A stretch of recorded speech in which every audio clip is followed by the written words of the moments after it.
Hi, first grade friends. It's Mrs. Chimura, and today is our first day of science together. We are going to have so much fun in science this year. Today, I'm going to read you a story, and we're going to learn about shadows. And we have to figure out where is the sun when my shadow is in front of me, and where is the sun when my shadow is behind me. So, first, I'm going to read you a story called Shadows. When you go out on a sunny day, your shadow goes with you. Think about when you go outside. Do you see your shadow? It looks like it's kind of following you. When you skip or swing or run, your shadow does too. Look at this little boy's shadow. It's moving as he's moving. If the sun shines in front of you, your shadow will be behind you. So when the sun is in the sky, it's in front of these girls. That's why their faces look like they're bright. And their shadows are behind them because the sun is in front of the girls. If the sun shines behind you, your shadow will be in front of you.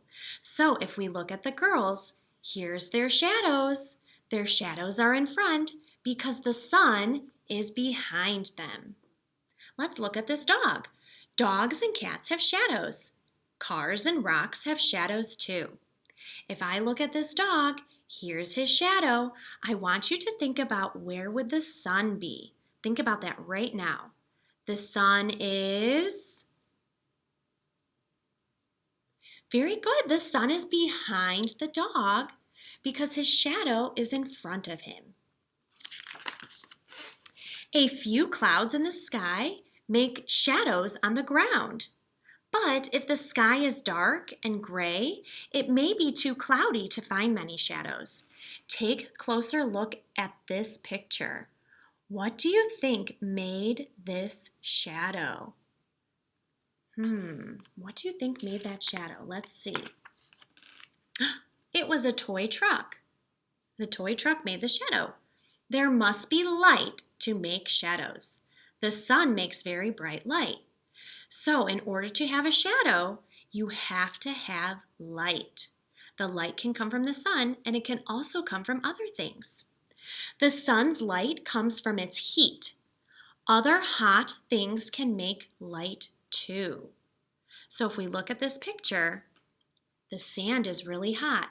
So the sand is making light, which is causing the umbrella to have a shadow.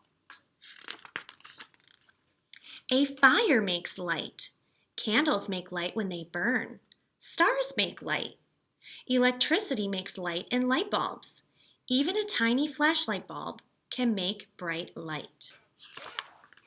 We are going to finish the rest of that book on Friday. What you need to do right now is get your science notebook.